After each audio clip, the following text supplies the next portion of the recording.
Hey, folks, good morning and welcome to another episode of Steelers Morning Rush. I'm Alan Saunders. It is Wednesday, April 2nd. It's my last day here in Palm Beach, Florida, flying back to Pittsburgh. The afternoon drive with me and Smitty should be in a different city. Not sure we've ever done that before. Probably have at some point. I'll be back in Pittsburgh by then, though, hopefully, assuming the airline correctly. Always, well, never a sure thing.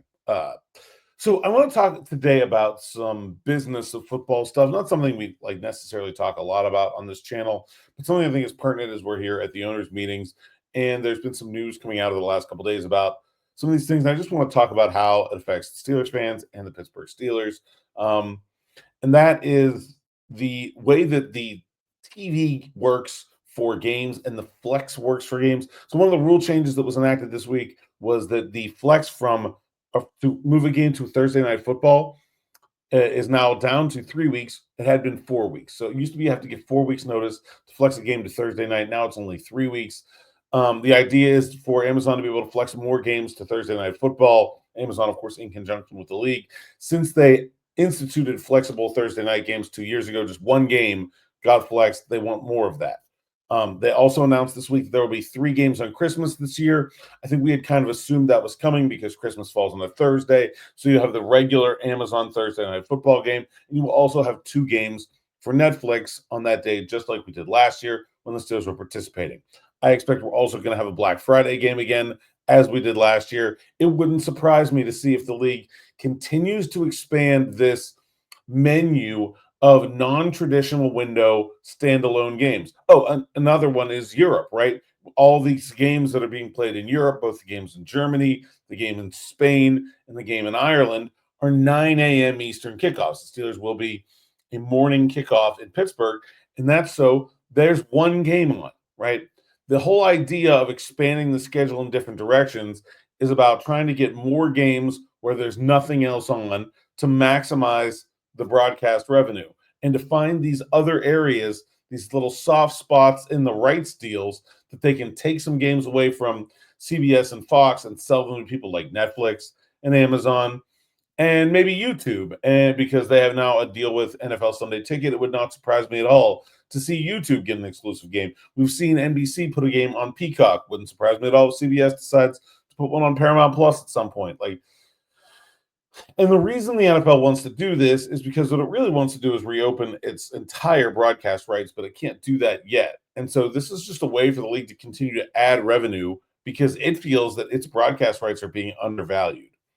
What does that mean to fans, and what does that mean to specifically fans of Pittsburgh Steelers? Well, it means that you're going to have to continue to just subscribe to more and more stuff to see every NFL game, especially if you don't live in the market of your favorite team. If the Steelers are on Amazon or YouTube or Netflix or Peacock or any of those things, they have to be broadcast over the air in the local market. So if you live in the Pittsburgh media market, if your channels are 2, 4, and 11 like I had growing up, then you will still get the Steelers games even no matter where they are. But the Steelers have this huge spread out fan base. I feel like every time we read a comment on this channel or I talk to a fan here on the platform, they're from somewhere else. We just had a great comment on Afternoon Drive yesterday from someone from Raleigh, North Carolina. So if you're living somewhere other than Pittsburgh and you want to see every Steelers game, there's going to be a point where you may have to have Netflix and Amazon Prime and Hulu and ESPN Plus, whatever. That's where the league is going. Okay, and that's not even the worst part of what's happening here. The worst part is for the in-person fans, the people that are making plans to travel to Pittsburgh to be a part of these games, you're going to have more difficult flex scheduling. So now, let's say you're flying to Pittsburgh from Mexico because there's lots of Steelers fans in Mexico. Now, all of a sudden, you got to completely rebook your trip 3 weeks out because they want to move a game into Thursday night slot. We've already seen them go to week 18 not having a schedule, and that basically entire week being unsettled from the start.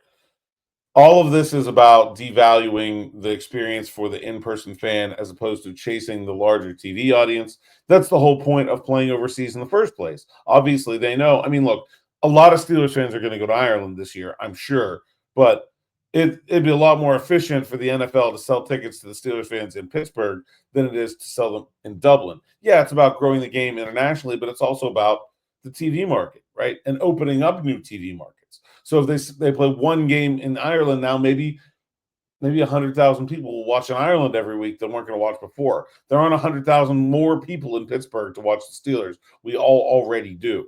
And so I think there's this tug, right, where you have a brand that is trying to expand internationally, that's trying to maximize its revenue. And look, we talked about the salary cap going up and how that's good for a team like the Steelers and how it affects everything. The cap doesn't go up if the league doesn't increase revenue. The league increases revenue by doing things like playing more games on Christmas. But do people really want to go to a game in the stadium on Christmas Day? I didn't want to go to work on Christmas. I know that. I don't think it's going to be a very popular thing for fans in person. And I think you're going to see the Steelers continue to be a franchise that is caught directly in this tug of war because the Steelers have great attendance. They have a very passionate local fan base that comes out to their games in droves. They have significant season ticket waiting lists to this day. But also the Steelers are a team that draws on television. And so they are caught right in the middle of this. Like for a long time, you've only been able to be on 6 primetime games. That's kind of been the maximum. But they're not counting playing on Christmas Day at noon as being a primetime game. They're not counting Black Friday at 4 p.m. as a primetime game. But those are essentially primetime games because they're games in non-traditional windows. People may have to work. People may have family obligations. It's difficult to get to the stadium. Maybe the game wasn't scheduled that way in the first place, and then it's moved there. And I think this is something that I hear a lot from Steelers fans. Like when we announced the rule changes, I got a lot of feedback about that people aren't happy about it. So I think this is something that is going to continue to be an issue because I don't see the league slowing down in its desire to expand its broadcast footprint, its fan base footprint, grow the game internationally. And I think, like Jimmy and Johnny from Blawnox, who have season tickets to the Steelers and just want to go drink a few Iron Cities and sit in section 526, they're not a part of this plan. And I'm not sure how that tension gets resolved.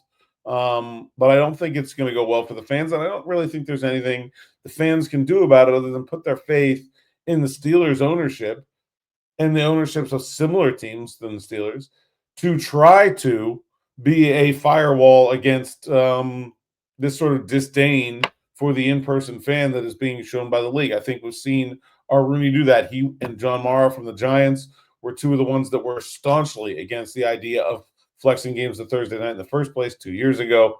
I think the Steelers are still functioning in that capacity within the league, even if it hasn't gotten to a head like it did in 23 recently. But that's kind of all there is to hope for. And I think it is something that Art Rooney thinks about a lot. And I think it's something the Steelers focus on a lot.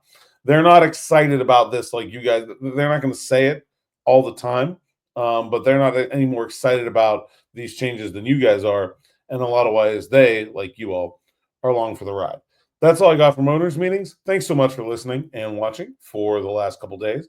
And I would really encourage you, if you like this content, like, subscribe here on the YouTube channel, of course, and also go over to SteelersNow.com, check out the written work, sign up for SN Plus. That is the best way you can help us continue to do cool things like this and be here every step of the way for you to help you follow the Pittsburgh Steelers. That's all I got for now. Thanks for listening. Thanks for watching. We'll see you at 6 on the afternoon drive, and stay tuned.